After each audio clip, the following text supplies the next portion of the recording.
Hello, everybody. If you were with us yesterday, we did our collection showcase number 9, which is the top 10 pickups, PC purchases of 2020. Today, collection showcase number 10. By the way, there's a playlist if you want to see my other collection showcases. These are basically specialty videos where I highlight a special collection or something with a theme or something along those lines. Anyway, today's number 10. These are the top 10 TTMs of 2020. Had a heck of a time with the order. I switched it 3 times before I hit record after I had my master list. And still not happy with it. But it is what it is. It's not going to get any better. So here we go. One thing of note before I start sharing these. I'm only picked one autograph per return. So if I went 3 for 3 on somebody, I still just narrowed it down to one card in the interest of time and not muddying the waters too much. So a little bit of everything here. I tried to go for some diversity, but it's still pretty true to what my favorite returns were. Man, I had, my initial list was like 25. Then I had to pare it down, and here's where I ended up. So, coming in at number 10, Mr. Carl Reiner, a celebrity return. So I got him on this and a few other customs. Jerk, one of my favorite all-time comedies. He had a role in that.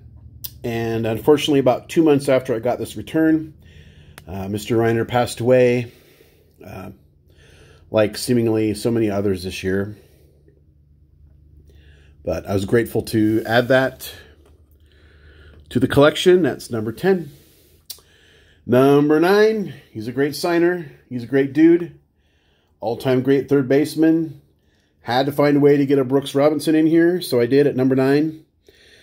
This is my first TTM of his, or anything with a Hall of Fame inscription. So I was really happy to get that. I do have one other, I think it's a 69 Giant that has all sorts of like Gold Gloves, All-Star inscriptions. But this is the first one to have the Hoff inscription. And of course I love it because it's a Stadium Club. And there he is making that great play in that 1970 World Series to throw out Lee May or Carlos May. I always get them backwards, so whichever one. Number 8. Branched out into other sports this year. And this is one of the first ones I got back. Great signer, great TTMer. I was happy he did the pin switch for me on this, Mr. Robert Parrish. And there he is against the Magic, somebody, Duncan. And a great TTMer. And like I said, he went out of his way to switch over to a Silver Sharpie just for this card. So I really like it. I appreciate that he signed it for me, of course. That was number 7.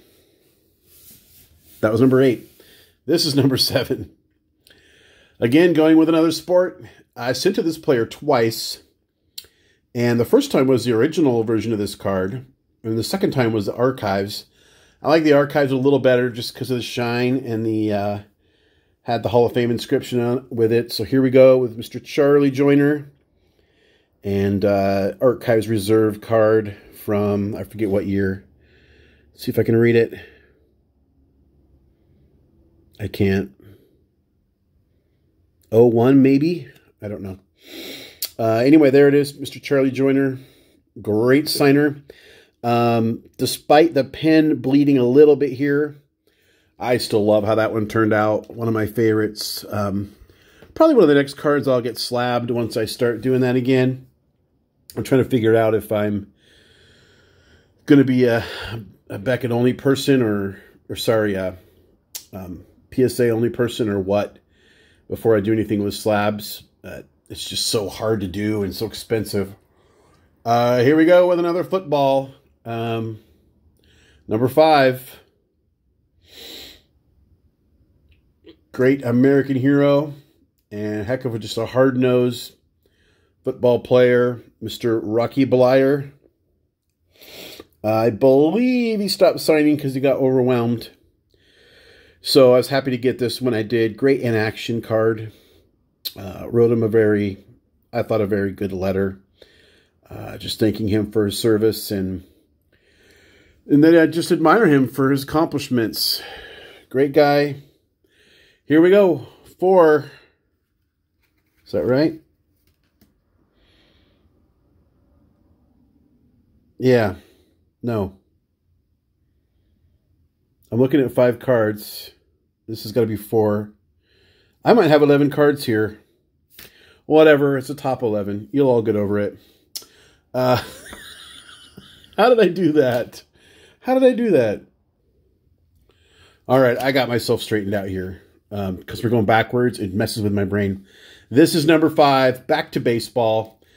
I sent to this player a few times via spring training over the years. Always the same card. Trying to get it done.